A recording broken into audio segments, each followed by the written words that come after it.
بسم اللہ الرحمن الرحیم الصلاۃ والسلام علیک یا رسول اللہ، الصلاۃ والسلام علیک یا نبی اللہ، الصلاۃ والسلام علیک یا حبیب اللہ وعلی آلک و اصحابک یا نور اللہ صلی اللہ علیہ وسلم۔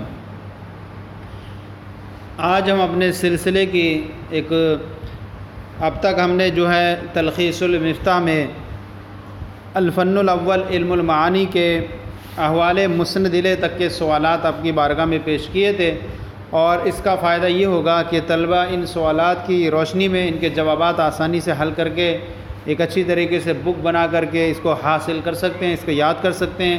چونکہ کتاب مشکل ہے، سوالات نہیں ہے اس کے اندر، تو ہم نے یہ طریقہ اپنا اختیار کیا کہ سوالات بنائے جائیں اور اس طرح سے کہ سوالات پوری کتاب کو محیط ہوں اور طلبہ کا کسی کتابی طور پر نقصان بھی نہ ہو۔ تو آج ہم سے اپنے سلسلے کی احوال المسند کے سوالات کی بارگاہ میں پیش کر رہے ہیں۔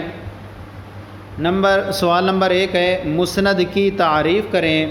سوال نمبر 2 مسند کے ترک کی مثالیں ما ترجمہ اپنی کتاب سے وضاحت کے ساتھ بیان کریں۔ سوال نمبر 3 مسند کو جب حذف کیا جائے تو اس پر کوئی قرینہ ہوتا ہے، کلام یا تو سوال محقق کا جواب ہوگا یا مقدر کا جواب ہوگا۔ اس سوال کا جواب مثالوں کے ساتھ کتاب کی روشنی میں واضح کریں۔ سوال نمبر 4 مسند کو کلام میں کن فوائد کے لیے ذکر کیا جاتا ہے، مع مثال بیان کریں۔ سوال نمبر 5 مسند کو مفرد لانا کن فوائد کے لیے ہوتا ہے، مع مثال بیان کریں۔ سوال نمبر 6 مسند کو فعل لانا کن فوائد کے لیے ہوتا ہے، مع مثال بیان کریں۔ سوال نمبر 7 مسند جب اسم ہو تو اس کا کیا فائدہ ہوتا ہے، مع مثال بیان کریں۔ سوال نمبر 8 فعل یا شبہ فعل کو مفاعیل سے مقید کرنا کس فائدے کے لیے ہوتا ہے، مع مثال بیان کریں۔ سوال نمبر 9 کانا زید منطلقا میں کانا مقید ہے یا منطلقا وضاحت کریں۔ سوال نمبر 10 فعل کو مقید نہ کرنے کے موانع کیا ہیں، بیان کریں۔ سوال نمبر 11 ان اور اذا کے درمیان استعمال کے بارے میں کیا فرق ہے، مثالوں کے ساتھ کتاب کی روشنی میں بیان کریں۔ سوال نمبر 12 ان کا حقیقی استعمال یہ ہے کہ وہ غیر یقینی مقام پر استعمال ہوتا ہے لیکن کبھی یقین کے طور پر بھی ہوتا ہے، مثال کے ساتھ بیان کریں۔ سوال نمبر 13 ان کے استعمال کے مواقع اور کیا ہو سکتے ہیں، مثالوں سے بیان کریں۔ سوال نمبر 14 کانت من القانتین بل انتم قوم تجہلون، ان مثالوں سے آپ کیا سمجھتے ہیں۔ سوال نمبر 15 ان کے ساتھ مستقبل کا استعمال ہوتا ہے، اگر ان کے ساتھ ماضی کا استعمال کیا جائے تو اس کے فوائد کیا ہو سکتے ہیں، مثالوں کے ساتھ بیان کریں۔ سوال نمبر 16 تعریض کی تعریف اور مثال پیش کریں۔ سوال نمبر 17 وما لی لا اعبد الذی فطرنی میں تعریض کیسے ہے۔ سوال نمبر 18 وما لی لا اعبد الذی فطرنی الخ میں تعریض کے حسن ہونے کی وجہ پوری وضاحت کے ساتھ بیان کریں۔ سوال نمبر 19 لو کا دخول حقیقت کے اعتبار سے ماضی پر ہوتا ہے یا مضارع پر۔ سوال نمبر 20 لو کے ساتھ جملہ فعلیہ مضارع استعمال ہوتا ہے یا ماضی۔ سوال نمبر 21 اگر لو کا دخول مضارع پر ہو تو اس کا کیا فائدہ ہوتا ہے، مثال سے بیان کریں۔ سوال نمبر 22 اللہ یستہزئ بہم میں مستہزئ بہم اسم فاعل سے مضارع کی طرف عدول کیوں کیا گیا۔ سوال نمبر 23 وَلَوْ تَرَىٰ إِذْ وُقِفُوا عَلَى النَّارِ رُبَمَا يَوَدُّ الَّذِينَ كَفَرُوا فَتُثِيرُ سَحَابًا، ان مثالوں کی کتاب کی روشنی میں وضاحت کریں۔ سوال نمبر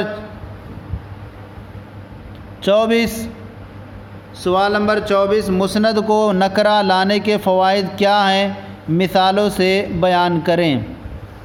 سوال نمبر 25 مسند کو اضافت اور مرکب توصیفی کی صورت میں لانے کے فوائد مثال کے ساتھ بیان کریں۔ سوال نمبر 26 مسند کو معرفہ لانے کے فوائد مثالوں سے واضح کریں۔ سوال نمبر 27 کبھی مسند جنس کے قریب جنس کے قصر اور مبالغے کے لیے بھی آتا ہے، مثال بیان کریں۔ سوال نمبر 28 کیا اسم ابتدا کے لیے اور صفت خبر کے لیے متعین ہے؟ کیا صفت ابتدا کے لیے نہیں ہو سکتی؟ سوال نمبر 29 مسند کو جملہ لانا کن فوائد کے لیے ہوتا ہے؟ مثالوں سے واضح کریں۔ سوال نمبر 30 مسند کو اسم، فعل، شرط اور ظرف کی صورت میں لانا کن فوائد کے لیے ہوتا ہے؟ مثالوں سے واضح کریں۔ سوال نمبر 31 مسند کو مسند الیہ سے مؤخر کیوں کرتے ہیں؟ مثال سے بیان کریں۔ سوال نمبر 32 مسند کو مسند الیہ پر کن فوائد کے لیے مقدم کرتے ہیں؟ مثال بیان کریں۔ سوال نمبر 33 لا ریب فیہ میں لا فیہ ریبہ کیوں نہیں کہا حالانکہ ظرف مقدم ہوتا ہے؟ سوال نمبر 35 جو احوال مسند اور مسند الیہ میں ذکر کیے گئے مثلا ذکر، حذف، تقدیم، تاخیر، تعریف، تنکیر، ابدال، تاکید، عطف وغیرہ، یہ سب انہی دو بابوں کے ساتھ خاص ہیں یا ان کے علاوہ میں بھی پائے جاتے ہیں؟ اگر پائے جاتے ہیں تو کچھ مثالیں بھی بیان کریں۔ یہ ہمارا ہم نے سوال مقرر کیے تھے احوال مسند کے تحت، ہم نے 35 سوال مقرر کیے تھے، اور یہ اس طرح سے اگر اس کے سوالوں کے جوابات حاصل کرتے ہوئے کتاب کو حل کریں گے تو انشاءاللہ بہت آسانی سے یہ تلخیص المفتاح کے الفن الاول علم المعانی آپ کے لیے آسان ہو جائے گا۔ تو آج ہم اپنے سلسلے کی ایک کڑی پوری کر رہے ہیں۔ آپ کو ہمارا سلسلہ کیسا لگا ضرور کامنٹ باکس میں لکھ کر ارسال کریں۔ اگر کوئی کمی تو اصلاح فرمائیں۔ ہمارے چینل درس نظامی کو بھی سبسکرائب کریں، دوسروں کو بھی شیئر کریں تاکہ دوسرے بھی آپ کے ساتھ ثواب میں شریک ہو جائیں۔ جزاکم اللہ خیرہ، اللہ آپ کے علم میں برکت عطا فرمائے۔